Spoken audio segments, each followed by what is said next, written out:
Loneliness is slowly rewiring your brain, and most people don't even realize it.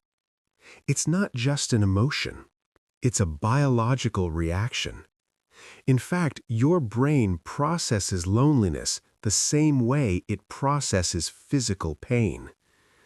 So if you've been feeling isolated for a long time, this isn't just in your head, it's happening inside your brain.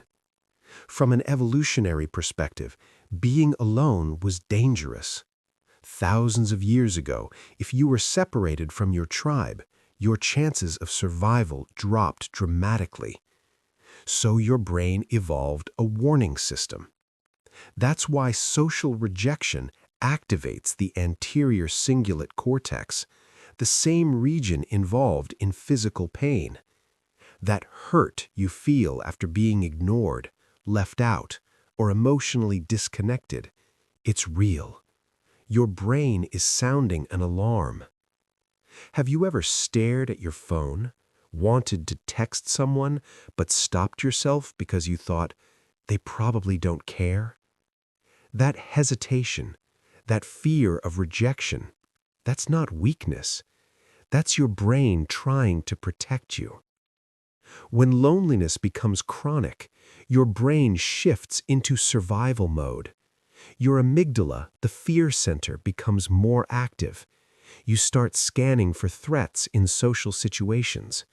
Neutral faces seem judgmental. Small delays in replies feel intentional. Silence feels personal. At the same time, your body releases more cortisol, the stress hormone. And when cortisol stays high for too long, it begins affecting memory, focus, and emotional control. Research shows prolonged loneliness can even reduce activity in the prefrontal cortex, the part of your brain responsible for rational thinking. This makes negative thoughts louder and positive experiences quieter. Here's where it becomes a loop. Loneliness changes your brain, and that changed brain makes you withdraw even more. You avoid social risks. You cancel plans. You convince yourself it's safer to stay alone. But every time you withdraw, those neural pathways strengthen. Neurons that fire together wire together. The brain adapts to isolation. But here's the part most people don't know. The brain doesn't just rewire for loneliness. It can rewire for connection too. This is called neuroplasticity. Your brain is constantly changing based on experience. Small, consistent social interactions begin calming the amygdala. Exercise lowers cortisol. Sunlight boosts serotonin. Meaningful conversation strengthens emotional regulation circuits. You don't need dozens of friends.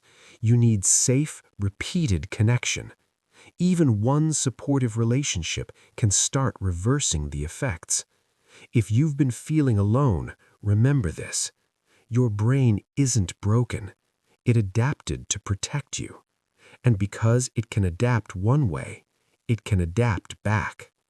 Connection isn't just emotional, it's neurological.